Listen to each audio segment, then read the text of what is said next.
Hey guys, welcome back to the Toks podcast. Happy Wednesday, happy hump day. I hope you guys are having an amazing week so far. And this week, I want to talk about being too nice or too much of any and every good personality trait. This is pretty much the whole kindness for weakness situation. So this is a continuation of last week's episode about the pain of doing the right thing. The last point that I made last week was that there are some right decisions, quote unquote right decisions, that you make that can hurt because you actually shouldn't even be doing them in the first place. And when you're doing good things that seem right, like the stand-up thing, the correct thing, but they actually aren't for various reasons, whatever those reasons may be, that we'll get into a little later. That's usually when you end up feeling the type of drain and uneasiness that has you saying things like, I'm too nice, I'm too this, I'm too that. And this statement usually comes up. Like there's always that iteration of the too, which is TOO, like too much, and a positive virtue. So I'm too nice, I'm too kind, I'm too caring, I'm too forgiving, I'm just too patient, I'm too good of a person. And I wanted to come on here and just say that there is absolutely no such thing, in my opinion, of course, as having too much of a good virtue. I just completely and utterly disagree with the notion that you can have too much of a good virtue. I don't think life is created like that. I don't think we as people were created like that. I don't think it's just possible to be too nice. I'll tell you what I do think is possible in a bit. But yes, I absolutely do not agree with that. And I don't think anyone should. And I think that when we get into the mindset of thinking, I'm just too nice, I'm too kind, that's why people take advantage of me, I'm just too giving, what it does is that it kills our light. It kills the goodness inside of us because we start to look at something that's a blessing, that's a gift, that's amazing, that is part of what makes us who we are in the best way possible as a deficit, instead of looking at the external circumstances that are actually to be blamed for the situation. You're not too kind. You probably just don't have boundaries or discernment in the decisions you're making. And I know that sounds kind of harsh, but it's true, because I don't want any of you guys becoming those people who look at your virtue, who look at your gifts as a deficit to the point where you kill them off or you tuck them away and you hide them away. And this is not even just to the detriment of people around you who don't get to experience this greatness, but it's also to your detriment because you're taking a part of you that was given to you, something that you can't control, and you're cutting off its circulation. And you can't really cut off circulation to part of you without being affected. It's just like if you cut off the circulation to your finger, right? Like you wear a ring that's too tight. This is a weird analogy, but you wear a ring that's too tight and you start losing blood there. Your foot or your other hand or your other fingers won't say, oh, well, it's just that index finger. Who cares? We'll be fine. No, because that index finger is part of the full picture of your whole body being a whole entity.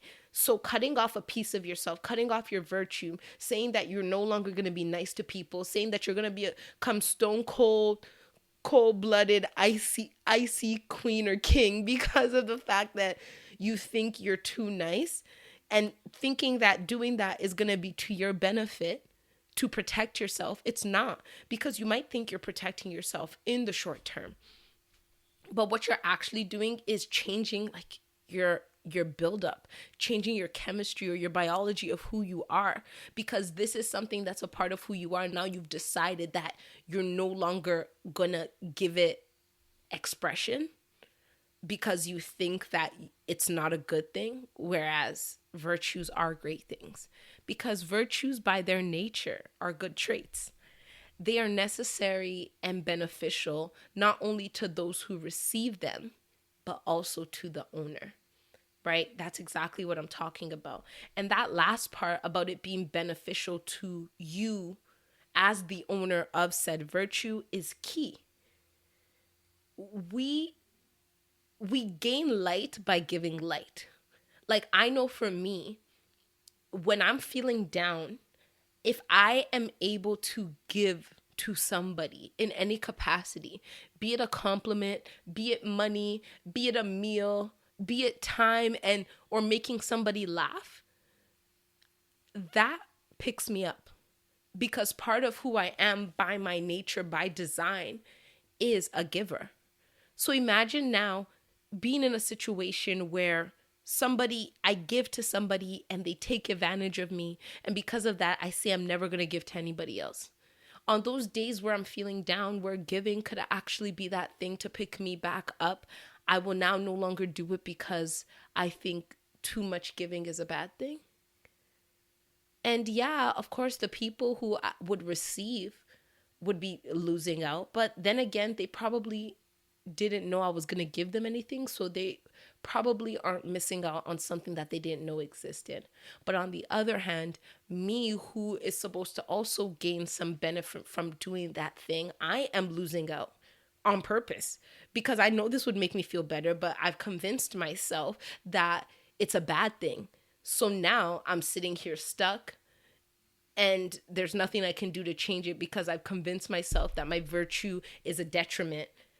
So I'm not giving myself the opportunity to be raised and lifted by it, which is what it's actually there to do, because I think it's no good. So, like, you're not being too nice. I want to say that again. You're not being too nice. You're not too kind. You're not too giving.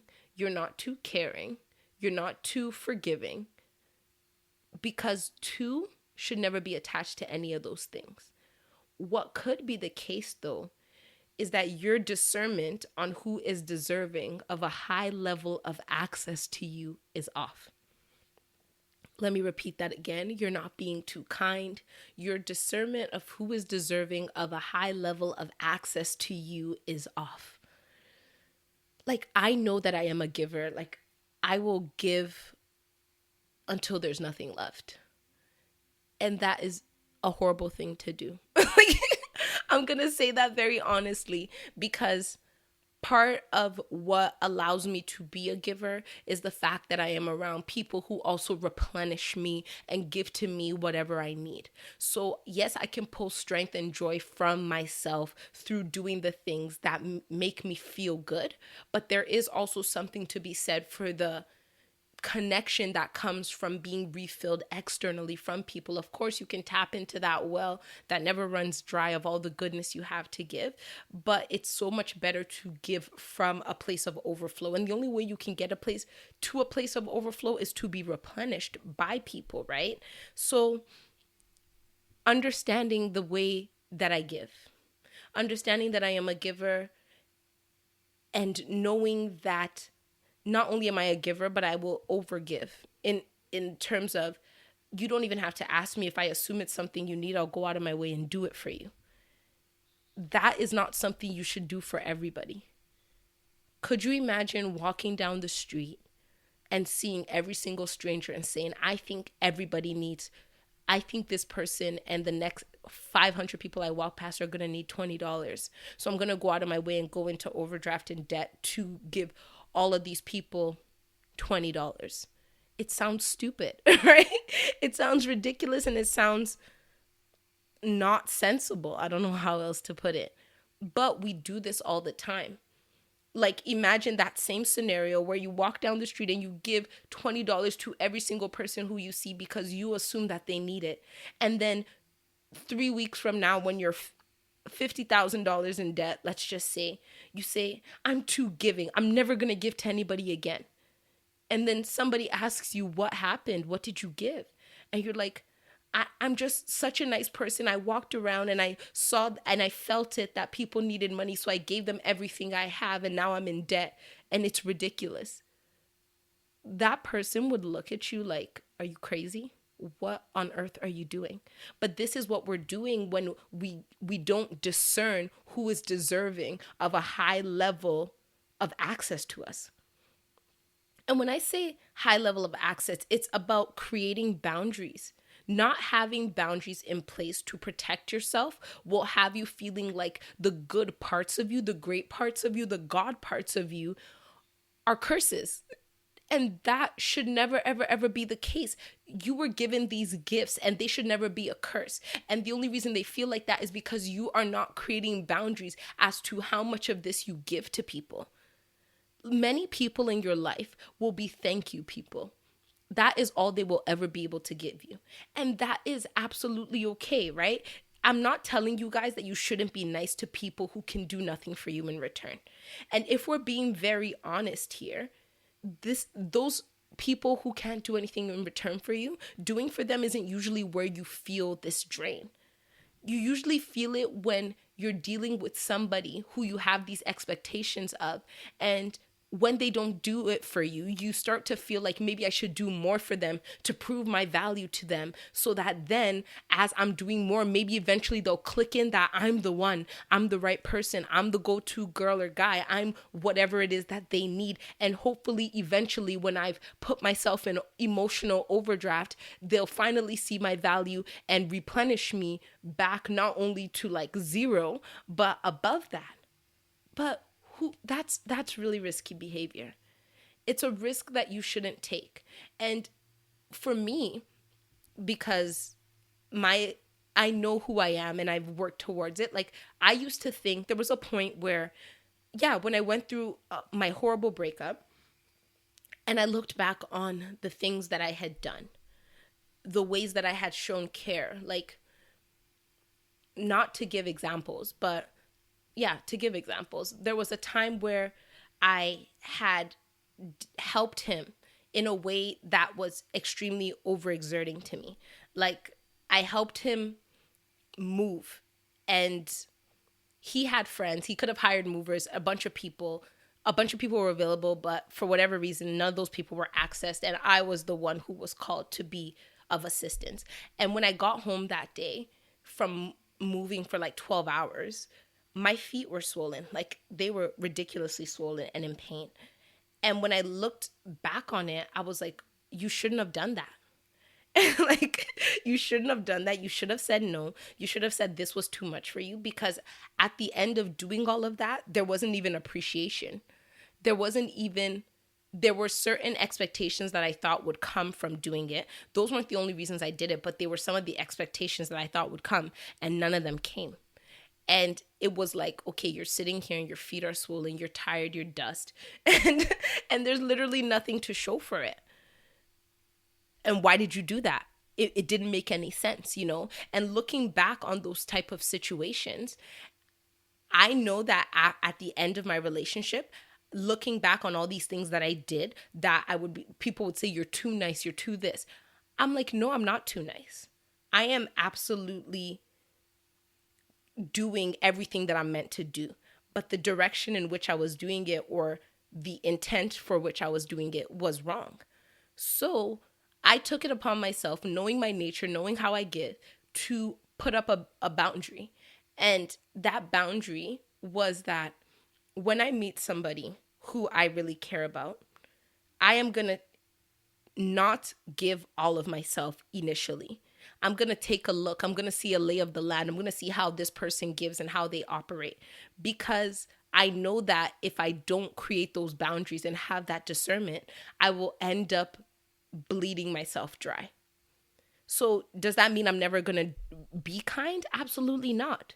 But does that mean I'm going to use discernment to decide what level of kindness is appropriate, what level of goodness is appropriate, what level of openness is appropriate for every situation I'm in?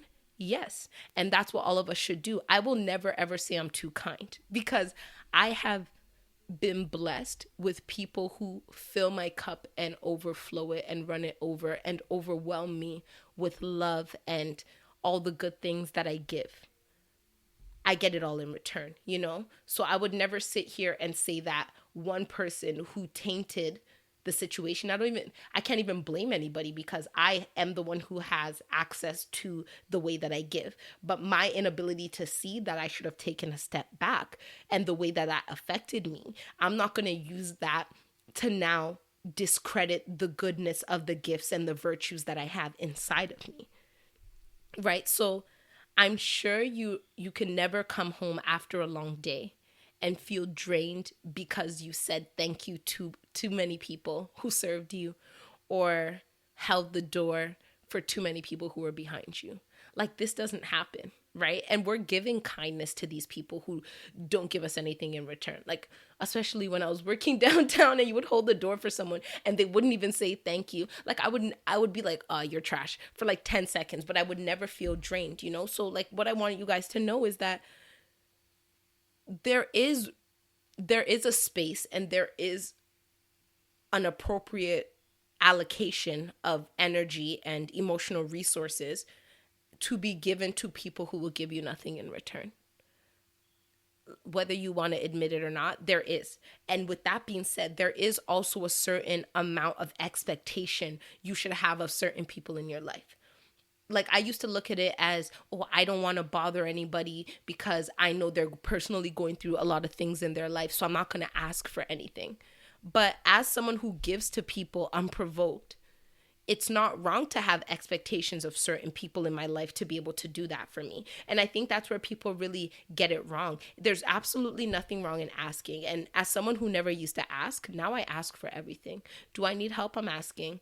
Do I even barely need help? Yeah, I'm still asking. Like, I don't, it's a blessing to not have to go it alone.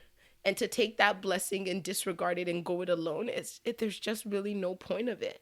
So feeling like your virtue is a burden just happens the most when you're not putting boundaries into play. So this is all about boundaries, boundaries, boundaries, the importance of creating boundaries.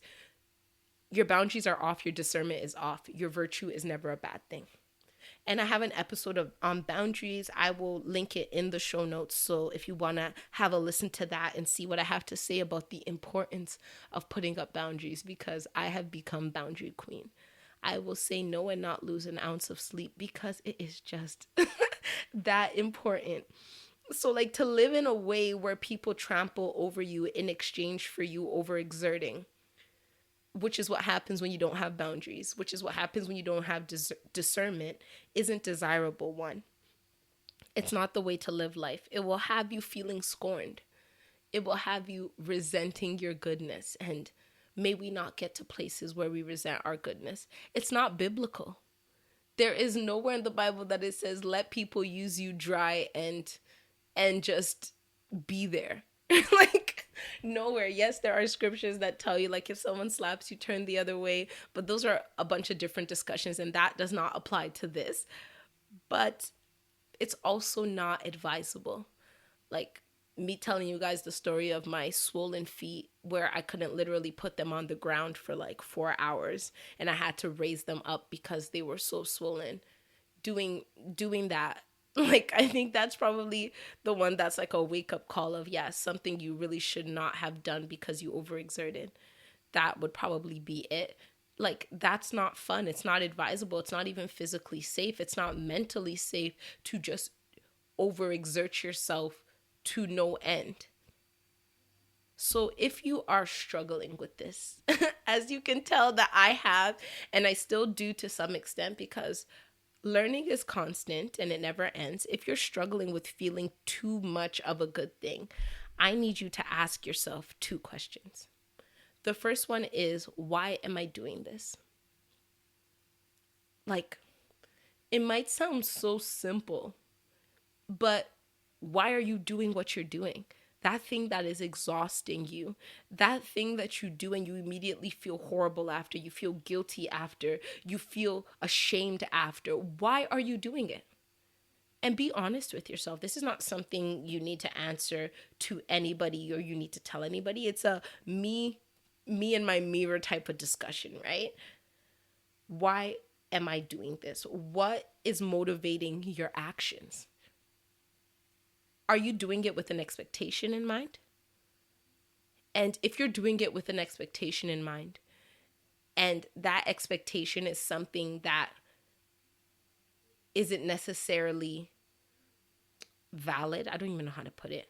If you're doing something with an expectation that you can, that if you do enough of something, you can force someone into doing what you want them to do, then you're not being kind, you're being manipulative, right? You're not being nice, you're being manipulative. Because if somebody has let you know where they stand or created a boundary and you think that you can give until they become weak, then you're not doing it as a virtue. That's a manipulation tactic, right? You often feel like you're doing too much when you have a motive that you're trying to force through your actions. You can't force someone to love you.